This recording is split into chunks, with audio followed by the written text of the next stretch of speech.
Hello, I'm Yasmin Selena Butt, and I'd like to read you the opening chapter of my novel Gunshot Glitter. I hope you really enjoy it. Okay.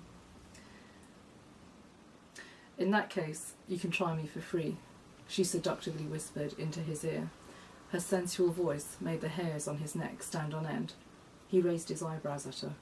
She nodded at him slowly, her glossy ruby lips smiling.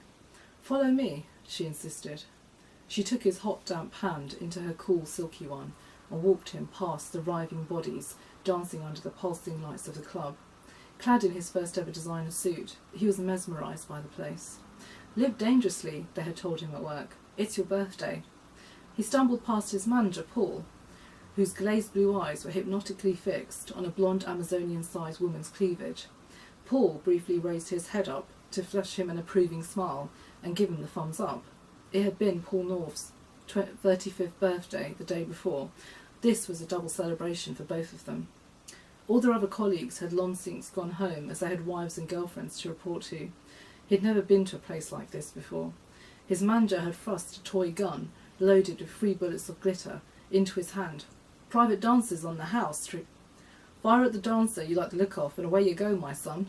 A birthday treat. It made him feel heady, like a kid with free rein in a candy store.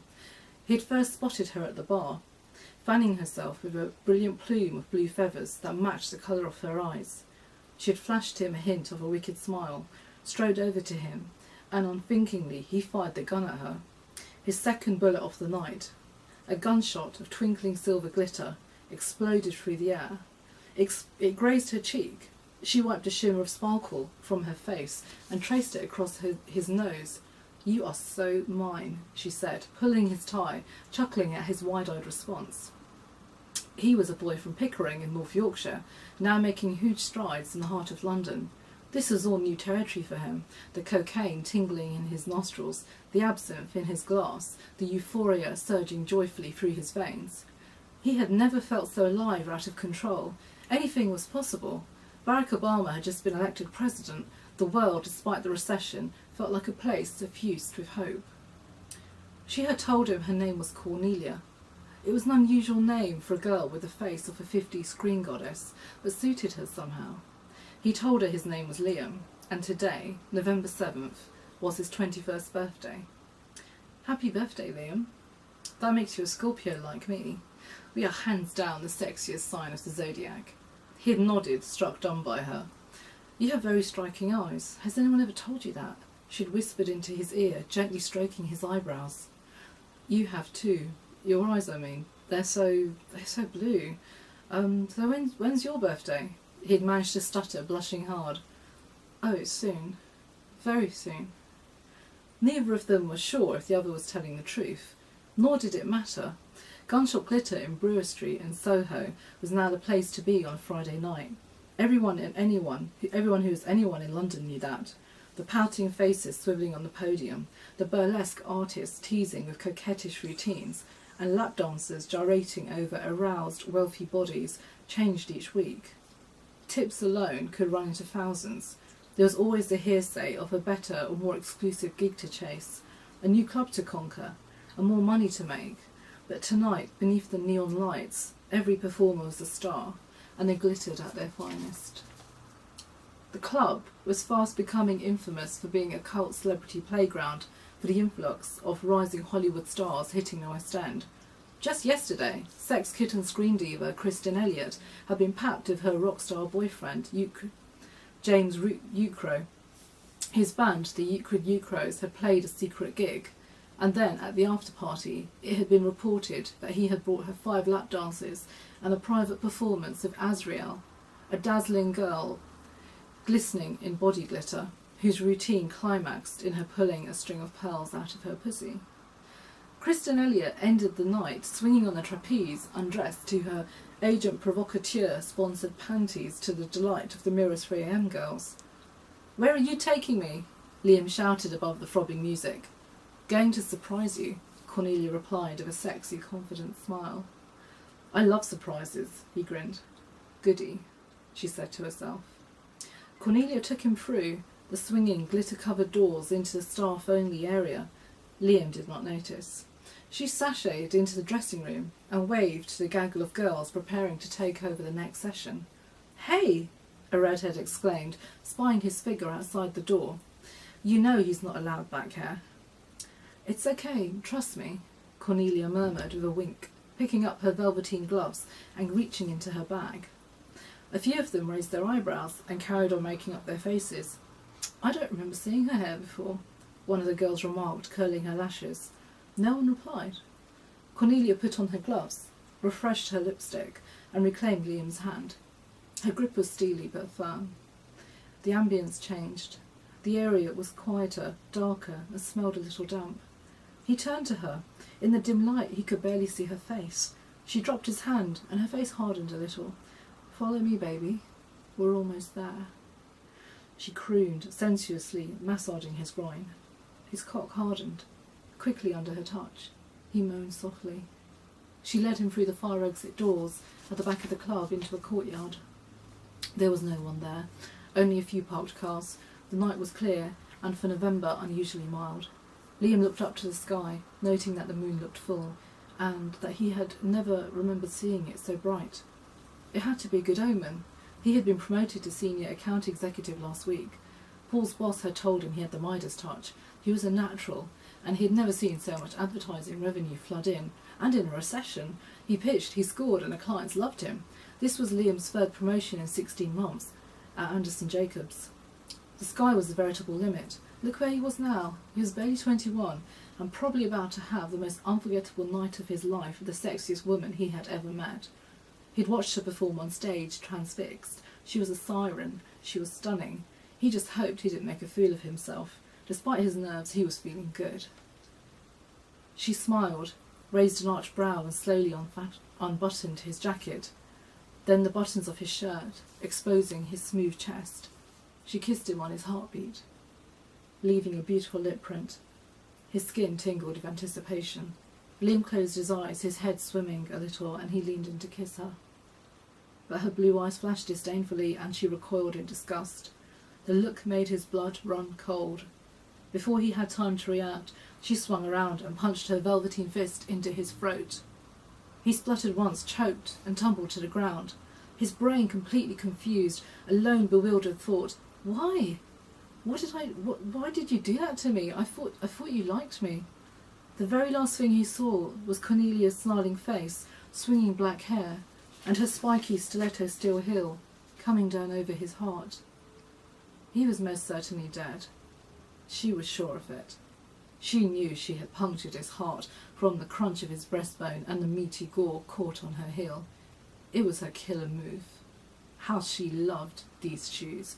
3 strategic hard stabs resulted in shock and internal bleeding. They really should have come with a safety warning. She watched his body twitch and jerk at her feet, the last throes of life ebbing away until eventually he lay still. Just to be sure, she reached down and felt his pulse, and after the barely there memory of a heartbeat receded into nothingness, she straightened up satisfied. Killing him had been extraordinarily easy. She smiled in amusement when she noticed the dark stain of urine flood across his crotch. This nearly always happened. She inspected the ground to see if there was any blood to betray her night's work. She was satisfied to know there wasn't too much, but she would have to work fast. Reaching into her cleavage, she withdrew a car key. Pressing on it, the sleek Japanese car behind her beat back in response. Swiftly she opened the boot and located a towel to clean up her shoe and mop up his blood. The boot was spacious, and a swag of dark black tarpaulin was spread out, just as she had been promised. She went back to Liam's limp body and, grabbing him under the armpits, dragged him over to the car. Bending at the knees, she grasped him and stood up. For a statuesque woman of almost 10 stones, she was extremely strong. Factoring in his dead weight, he weighed much more. She dropped him unceremoniously into the boot and threw his legs in afterwards. He lay, sprawled, in an undignified position, eyes closed, mouth slackly open. Cornelia wiped his blood off her body, gazed at him speculatively, and reached into his jacket pocket. His wallet contained £80. She had lied to him. Nothing came for free. She took the money and emptied out his pockets. He had keys and a mobile phone. Shoving the empty wallet back into his jacket, Cornelia slapped his mouth shut, covered him up, and brought the boot door down. She leaned against the car and looked around. The fire exit door opened. Cornelia held her breath. This Amazonian blonde strode out towards her. Her gaze was hard. "So did you do it?" Cornelia opened the boot for her client's approval. The blonde looked in, nodded approvingly, and went into the boot to pick up a shoulder bag and a bottle of bleach. Cornelia closed the boot. "Show me where you did it." They walked over to the spot. The blonde pulled out a towel, got onto her knees and began rubbing at the concrete. "So you're telling me Paul really has no idea?" Cornelia eventually said. "None whatsoever. Maybe he'll start sleeping at night again now, boy wonders out of the way," she said, carefully surveying the scene. Tomorrow she would stay late and double-check for fibres and hairs with a kit she had brought off the internet. The blonde looked up to the moon with her feline eyes and smiled to herself. Cornelia stifled a laugh as she began to sing Happy Birthday for Paul. "Sarah Logan," Cornelia chided. Sarah chuckled softly, cupped her face, and planted an ardent kiss on her lips. Cornelia could taste the sweetness of amaretto on her breath. "I did it for him," Sarah said. "It's better than a tacky Ed Hardy top, don't you think? I can't keep him out of those." Even though she loved Paul, and by God did she love him, enough to kill for him, this woman, Charlotte, working under the new alias Cornelia, still entranced her, and probably always would. They went back a long way. "Did you clean your shoes? Have you checked there's nothing on you, no blood?" Sarah said, stroking her raven locks. "Yeah, of course I did," Cornelia murmured. "I know the drill. I'm the professional. It's you who's got to come back and cover the area with luminol." "Can you stay tomorrow?" Sarah whispered into her hair. "No, sorry. I have my staff coming into Manchester this morning," she said, feeling her face flush with desire, as Sarah's fingers lingered over the skin of her collarbones. "Sarah, do you really have this covered? I've put his personal effects in the boot. Remember, you destroyed those too. You don't want anything of his on you or in the car. Be smart. Leave no trace." Cornelia was pleased to see it was clear and quiet, and as this had gone without a hitch. Sarah nodded confidently. "Larry's going to take care of it. But I really wanted to see you." "I know you did. Maybe next time when I'm in London. Go. I'll tell Larry you got sick, if he asks, and that you'll pop in and settle up tomorrow. Now get going," Cornelia said, taking one last look around as they kissed. "Listen, thanks again.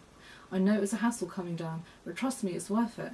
I'll do a transfer of the balance tonight to the Cornelia friend account. Nice name, by the way. I like it more than Rebecca." "Are you sure you're ready to go back in?" Sarah said, getting in the car. "Yes," Cornelia said. She was positively impatient to get back inside.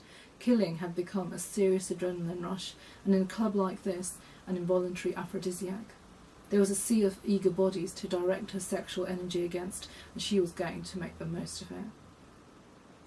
At 2 a.m, she got a cab back to her hotel with a lithe, straight dancer called Sarita, and almost $2,000 in her red leather clutch bag. By 8 a.m, she was ready on her way back to Manchester.